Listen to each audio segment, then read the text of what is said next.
हे बघा वाटाणा बघा गाजर आपण मस्त असा गोल कापून घेतलेला आहे आणि हा बटाट्याचे सुद्धा चौकोनी मी तुकडे करून घेतलेले आहेत चौकोनी. आणि हे बघा आता फोडणी देऊया आपण. फोडणीला मी लसूण, कांदा, मिरची, कढीपत्ता आणि थोडं जिरं टाकलं असं टाकलेलं आहे मी फोडणीला. तर आपले मसाले टाकले, आगरी मसाला, धना जिरा पावडर आणि याला ना आपण एकदम मिक्स करून घेऊया, म्हणजे बारीक मिक्स करून घेऊया. आपल्याला एकदम असं जाड नको आहे.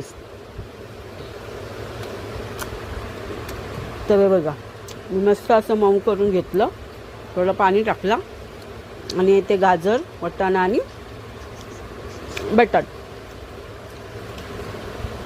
त्याच्यामध्ये. आणि हा डाळ का टाकते मी मुगाची, कारण ना आपल्याला वाटण नाही मी वापरत, त्यामुळे या डाळीमुळे आपल्याला ना जरा जाडसर अशी ग्रेव्ही होईल, म्हणजे जाडपणा होईल. आणि बघा एकीकडे बाजरीची भाकरी मस्त. आणि बाजरीच्या भाकरीवर मी शापूची भाजी केलेली आहे, त्याच्यात मुगाची डाळ टाकून शापूची भाजी केलेली.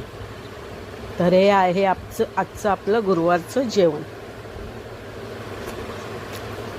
तर या मंडळी जेवायला मस्तपैकी बाजरीची भाकर, शापूची भाजी आणि वाटाणा गाजरची पातळ भाजी. तर हे बघा आपली डिश मस्त रेडी झालेली आहे. आता ही मी डिश जेवायला घेते, मला भूक लागली आहे, मी आता जेवून घेते. तर चला मंडळी, राम राम. हे बघा बाजारात वाटाणा आणि गाजर भरपूर आलेले आहे, म्हणून आज वाटाणा गाजरची भाजी दाखवते. टोमॅटो, 2 कांदे आणि 1 लसूण घेतले. तर आज आपल्याला ही भाजी बनवायची.